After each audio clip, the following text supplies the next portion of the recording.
El 6 de noviembre del año 1661, las campanas repicaron en Madrid para anunciar el nacimiento del heredero del trono español. Carlos, el hijo de Felipe IV y Mariana de Austria, venía al mundo en una época marcada por la decadencia. Atrás habían quedado los días gloriosos del Imperio español que, bajo los Austrias mayores, dominaba vastos territorios de Europa y América. Ahora, en pleno siglo XVII, España se desangraba en guerras, perdía territorios frente a Francia, y su economía estaba al borde del colapso. Aquel niño que nacía destinado a gobernar, llegaba al mundo como símbolo de una dinastía que se acercaba a su final. Desde sus primeros días, Carlos presentó señales alarmantes. Su aspecto físico era inquietante, tenía la cabeza desproporcionadamente grande para su frágil cuerpo, los ojos hundidos, una piel enfermiza y una mandíbula tan prominente que apenas podía masticar o hablar con claridad. Era el resultado de generaciones de matrimonios consanguíneos dentro de la Casa de Austria, una práctica común entre las monarquías europeas para preservar la pureza de la sangre, pero que había sembrado las semillas de la degeneración genética. En Carlos, aquella herencia maldita encontró su expresión más extrema. El pequeño no lloraba con fuerza ni mostraba vitalidad. Su desarrollo era lento, tanto física como mentalmente. Los médicos de la corte intentaron calmar los temores de sus padres, aunque sus informes eran cada vez más inquietantes. A los 4 años no caminaba con firmeza. A los 6 no hablaba con claridad. La corte se sumía en un silencio incómodo cada vez que el príncipe aparecía en público. El pueblo, ignorante de los detalles médicos pero perceptivo ante la fragilidad del heredero, comenzó a susurrar que aquel niño no era apto para gobernar. Mientras tanto, la monarquía intentaba mantener la ilusión de estabilidad. Mariana de Austria, madre de Carlos, asumió gran parte del control del gobierno tras la muerte de Felipe IV en 1665. Desde ese momento, y durante más de una década, gobernó como regente en nombre de su hijo.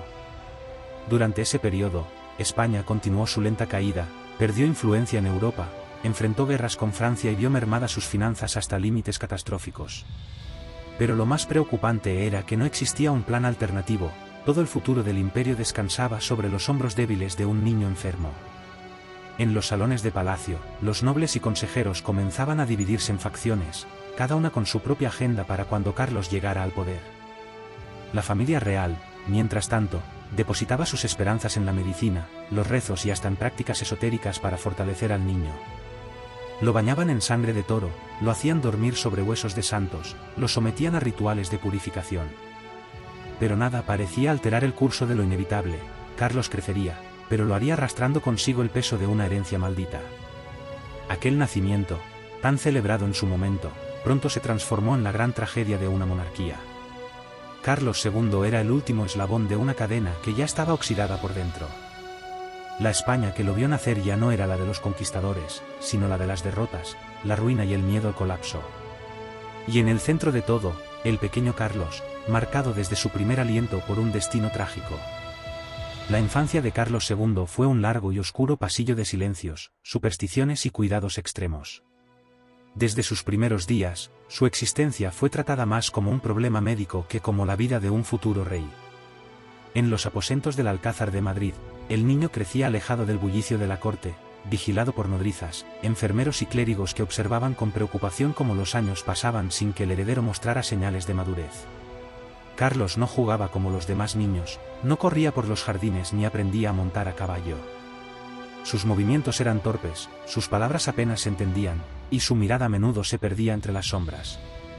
La corte lo protegía de la realidad exterior como si fuera una figura de porcelana, frágil ante el mínimo contacto. Los médicos, impotentes ante su estado, lo sometían a tratamientos absurdos, sangrías, enemas, ungüentos de ingredientes exóticos, y recetas alquímicas que no hacían más que debilitarlo aún más. La reina Mariana de Austria, su madre, se aferraba a la esperanza de que algún día su hijo sanaría. Pero en el fondo, sabía que ese día jamás llegaría. Su devoción religiosa se intensificó, y con ella la influencia de los confesores y teólogos que rodeaban al niño. Algunos decían que Carlos estaba poseído, que su cuerpo enfermizo era señal de castigo divino por los pecados de sus antepasados. Otros afirmaban que era víctima de hechicería, y que solo mediante oraciones, exorcismos y reliquias santas podría salvarse. No faltaron quienes buscaron señales de inteligencia en medio del caos. Carlos mostraba interés por las ceremonias religiosas, era obediente y sensible al trato de quienes lo cuidaban. Pero nada de eso era suficiente para una monarquía que exigía fuerza, liderazgo y visión. La aristocracia, en silencio, comenzaba a conspirar en torno a su futuro, mientras la figura del joven príncipe se convertía en símbolo del ocaso de una era. El aislamiento de Carlos era también político. No se le permitía asistir a las sesiones de gobierno ni a los debates del Consejo de Estado. Su educación fue irregular, dominada por la superstición más que por el conocimiento. Apenas sabía leer con fluidez, no hablaba más que castellano, y desconocía los fundamentos básicos del arte de gobernar. En muchas ocasiones, lo único que lo mantenía en pie era el aparato ceremonial que lo rodeaba, una maquinaria diseñada para mantener la ilusión de que todo estaba bajo control. Afuera, el pueblo se debatía entre la miseria y la resignación. La hambruna, las guerras y la inflación erosionaban la vida cotidiana. El nombre de Carlos era conocido, pero su figura era un misterio. Pocos lo veían, y quienes lo hacían hablaban de su aspecto con temor o compasión, una criatura pálida, con labios prominentes, mirada vacía y una expresión que oscilaba entre el desconcierto y la tristeza. La infancia de Carlos II no fue una etapa de preparación, sino una lenta resignación ante lo inevitable. Mientras los reinos vecinos fortalecían sus estructuras, España se mantenía en vilo, confiando su futuro a un niño que apenas entendía el peso que cargaba. Nadie lo decía en voz alta, pero todos lo sabían, el imperio había puesto su esperanza en un heredero que jamás podría sostener la corona con firmeza. Y sin embargo, a pesar de todo, Carlos seguiría adelante. Crecería, sobreviviría a su débil cuerpo, y algún día ascendería al trono. Pero cada paso que diera estaría acompañado por el murmullo del infortunio. Porque en cada rincón de palacio, en cada pasillo, en cada habitación, se percibía una certeza escalofriante: el niño rey estaba condenado desde la cuna. El 1 de noviembre de 1675, a los 14 años de edad, Carlos II fue declarado mayor de edad y rey efectivo de España. A ojos del mundo, el imperio había recuperado su soberano legítimo, pero entre las paredes del Alcázar todos sabían que aquel acto era apenas simbólico. El joven monarca, aún torpe al caminar, aún limitado en el habla y en el juicio, se sentaba en el trono más por herencia que por convicción. Era un rey en cuerpo, pero no en voluntad. Desde el inicio de su reinado, quedó claro que el verdadero poder estaría en manos de quienes lo rodeaban. Consejeros, validos, favoritos y embajadores extranjeros tejían una red de influencias que dejaba a Carlos relegado a las ceremonias, los rezos y el silencio. La regencia de su madre, Mariana de Austria, nunca terminó del todo. Su control fue reemplazado poco a poco por figuras poderosas como el padre confesor Nitar, el conde de Oropesa o el duque de Medinaceli. Pero ningún cambio traía estabilidad duradera. La corte se transformó en un campo de batalla entre facciones: los austracistas, que apoyaban la influencia del Sacro Imperio, y los borbónicos, que miraban hacia Francia. El rey, débil y fácilmente manipulable, pasaba de mano en mano como una marioneta sin control de sus propios hilos.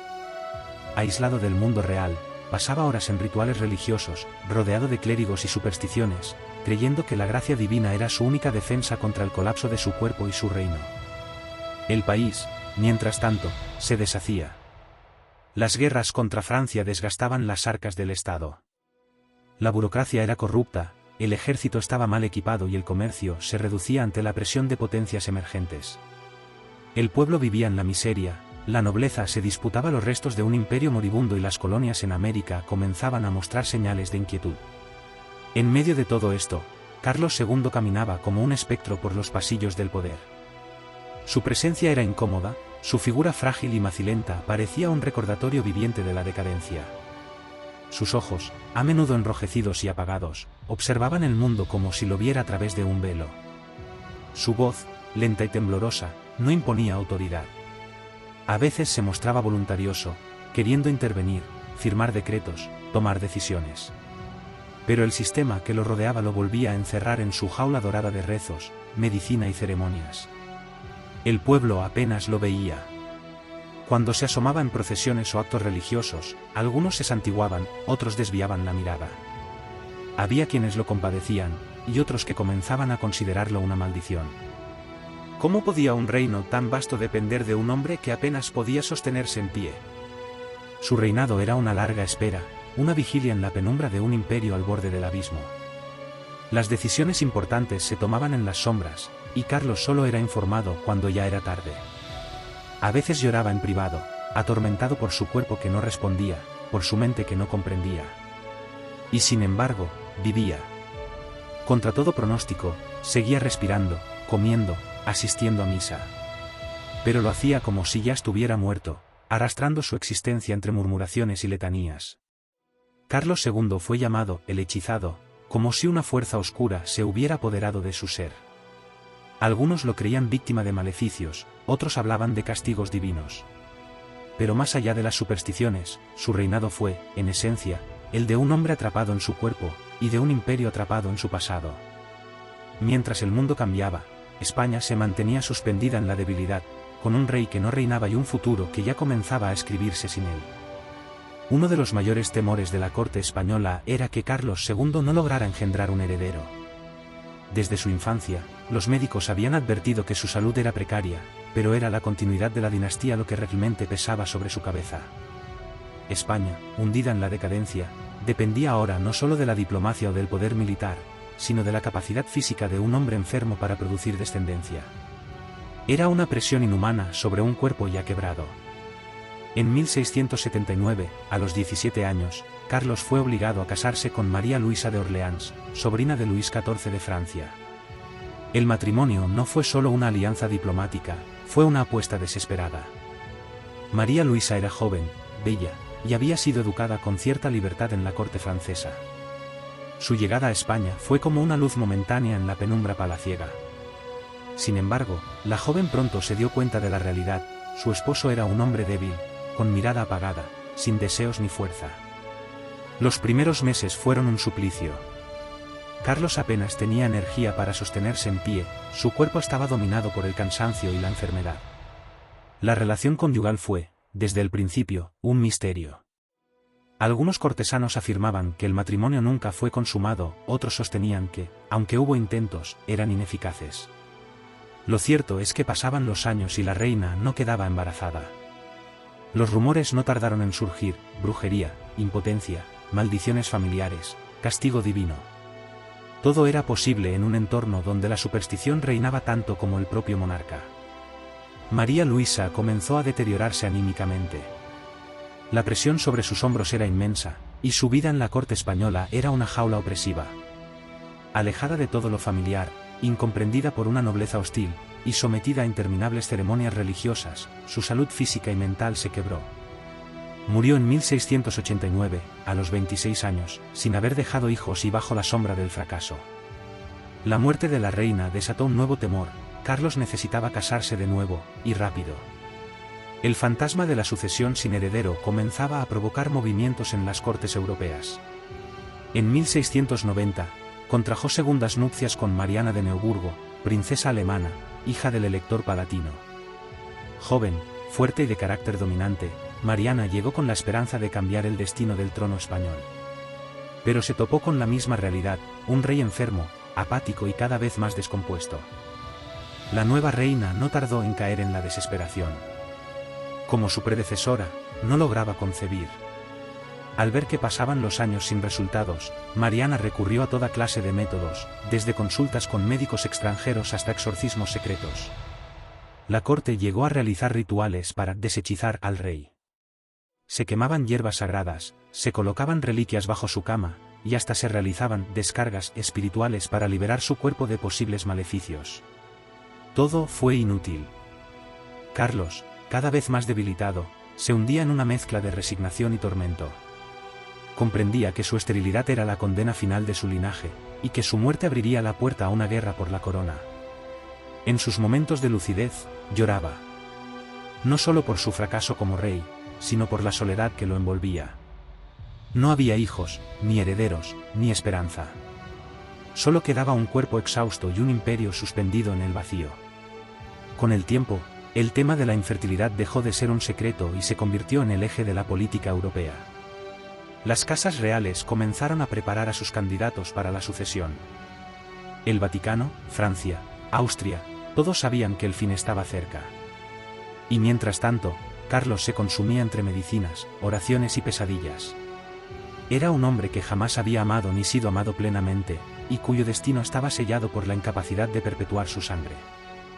Hacia finales del siglo XVII, el cuerpo de Carlos II se había transformado en una ruina viviente. Tenía apenas 30 años, pero parecía un anciano. Sus movimientos eran lentos, torpes, y su andar necesitaba apoyo constante. Sus ojos, hundidos y rodeados de ojeras moradas, reflejaban una fatiga crónica. Su piel, pálida y flácida, estaba marcada por llagas.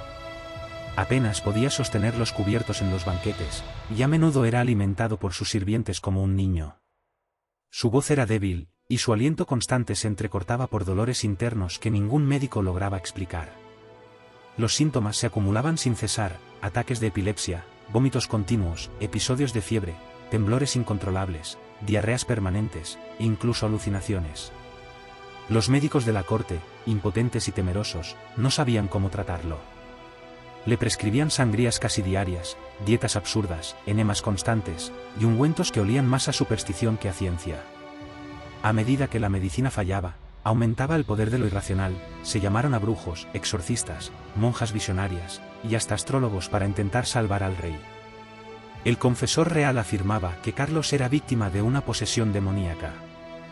La reina Mariana de Neuburgo, desesperada, organizó exorcismos secretos en sus aposentos, donde se leía el Evangelio mientras el rey sudaba en agonía.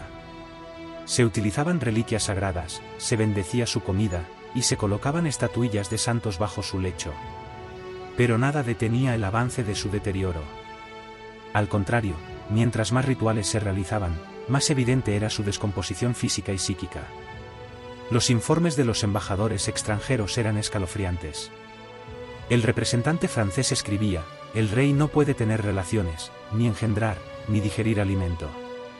Es un cadáver andante. El embajador del imperio añadía: no se le entiende cuando habla, y se le debe repetir las órdenes 3 veces. A ojos del mundo, Carlos II ya no era un rey, era un símbolo trágico de un imperio vencido por el tiempo y la sangre enferma. En los últimos años, su rostro comenzó a transformarse por completo. Sus dientes, desalineados y deformes, sobresalían grotescamente por la mandíbula prognática heredada de los Habsburgo, lo que le impedía cerrar la boca con normalidad. Su lengua era demasiado grande para su boca, lo que dificultaba aún más el habla. Su abdomen se hinchaba como si estuviera enfermo de hidropesía, y sus extremidades se entumecían con frecuencia. A menudo era trasladado en silla o sostenido por 2 criados para poder caminar. Y mientras su cuerpo se deshacía, la tensión política en Europa crecía como una tempestad. Todos sabían que el final se acercaba, y todos querían heredar la sombra del Imperio español. La reina seguía aferrándose a la idea de un milagro, pero en palacio ya no había fe, solo resignación. Carlos escribía su testamento, rodeado de clérigos, y lloraba en silencio al saber que el nombre de su linaje sería borrado con su muerte. A sus 38 años, el cuerpo de Carlos era una tumba abierta. Sufría convulsiones constantes, perdía el conocimiento durante días, y su piel se cubría de manchas violáceas. Sus últimas semanas fueron una mezcla de delirio, fiebre y dolor. Su corazón, debilitado, latía con esfuerzo. Su aliento era irregular, su voz ya no salía.